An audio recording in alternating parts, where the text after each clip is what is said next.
We'll start with a quick look at the outside of the building. I'm only going to stay out here for just a minute because it's raining and it's not a nice day at all today, but it'll be nice inside.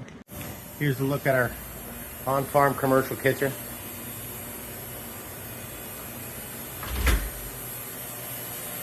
We have a vegetable wash sink, 3-bay sink,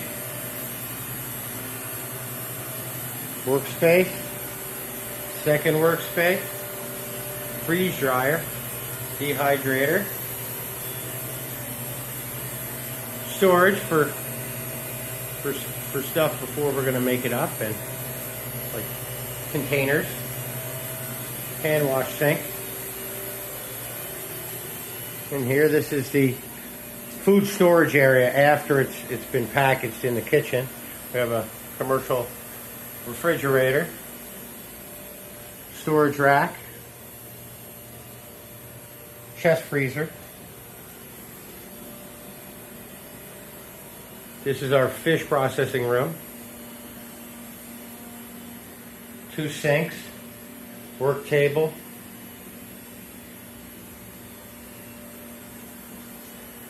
Then over here,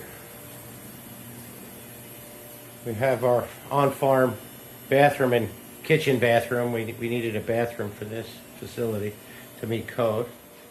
And then in here we also have our utilities, the water heater and the power, and then the mop sink. Taking the video out here because that freeze dryer is pretty loud. This building for us, we process the fish. You'll see that soon. I can make smoked fish and also cut or fillet the fish however I like. That was one of the big reasons for building this building. It has also allowed us to make other products from our excess produce. We make pickles, fermented items like sauerkraut, for instance. And we also do a lot of freeze-dried snacks and that sort of thing. Some of that's just stuff that we purchase in, and some of that comes from our own crops. As far as the cost of this building, which is always the big consideration, we went ahead and got a loan from SBA through a secondary party. It's a local quasi-bank that does that in our area. And that they give a really good interest rate, and it's a simpler process for getting a mortgage. This building cost us $40,000 altogether. Now, we built the whole building ourselves. I excavated, I put the footers in, I built the walls, and everything, floor to ceiling. We laid the tiles ourselves, and we also got a lot of stuff that we kind of saved money where we could, and we got used items when we could. There's like for instance, the tile on the floor. They're all brand new tile, but they happen to have them on sale at Home Depot, and they were like 59 cents a square foot. So we were able to buy that. So the whole floor was just maybe $500-600 bucks. It wasn't too bad. That's the way we were able to do it. We saved money where we could, and we did all of the work ourselves. Now, as far as the other costs, like the individual costs, the structure of the building cost right around $25,000. We built it out of ICF, Fox blocks, and and you fill it with concrete after the fact. Quite reasonable, really, for how much you had finished when, once you finish the walls, they're insulated and structurally complete. It goes pretty fast.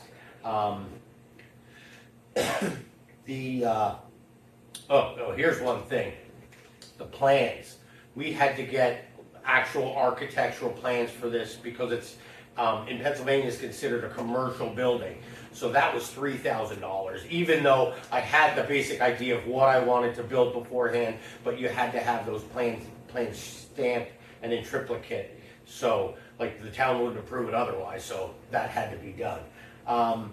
And then we also had to put in a holding tank. Now, it's not a septic tank, it's a holding tank, and we're able to do that because it's a commercial building, And and what the state says is, so long as you're not filling it up every day, or having to pump it more than once a day, you can do that. And for us, it actually ends up, it's about every 6 months we have to pump it out, so it's not a terrible thing. And that was about $5,000. And the rest of the equipment ended up being about $7,000. So all in, we spent the $40,000, plus or minus a little bit, but it was right in that $40,000 range. And that also allowed us to buy some of the small equipment, like the pots and some of the containers to start, and a little bit of that stuff. But for the most part, it was just the building that provided that money.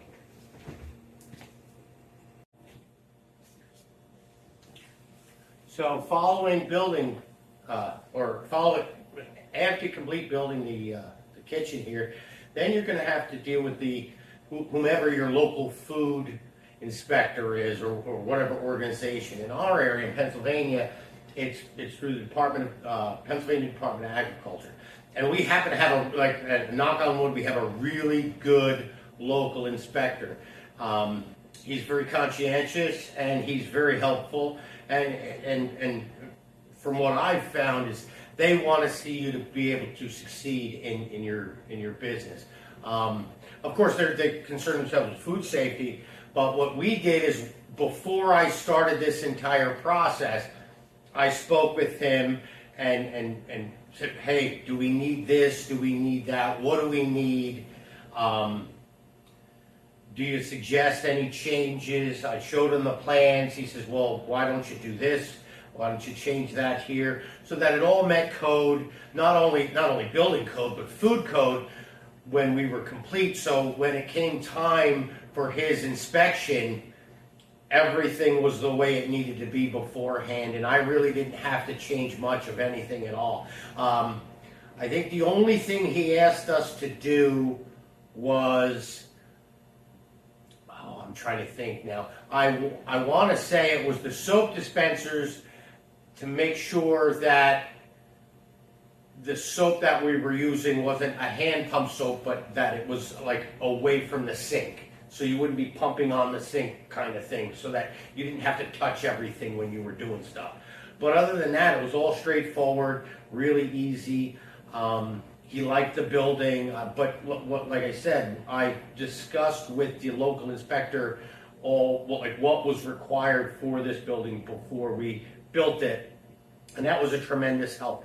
So do reach out to your local inspectors. They are, most of them do have, well, not necessarily your best interest at heart, but they want to see that you're doing it safely, and even a half-hour talk when you're building can save you a lot of time. I mean, imagine had I not known that this tiny little building needed 8 sinks to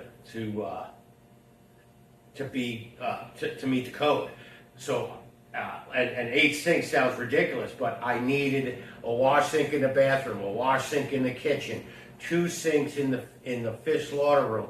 In the kitchen, I also need a produce sink and the 3-bay sink. So all of that adds up. And then other things where he saved me quite a bit of money, he said he suggested, instead of using a gas stove, that I get a induction burner. And with the induction burner, I don't need a range hood. Well, a range hood can cost at least $5,000 or $6,000, and then you have the cleaning aspect of it all the time too. So I mean, just those conversations. It made the inspection go fast after the fact, but it also saved a significant amount of money. So reach out to your local inspector and pick their brain, because it's going to save you quite a bit in the long run. Well, that's the end for now. In the future, we'll go over the requirements for the fish room, because you do need to have it. In Pennsylvania, you must comply with the FDA regulations, which includes having fish HACCP. You have to make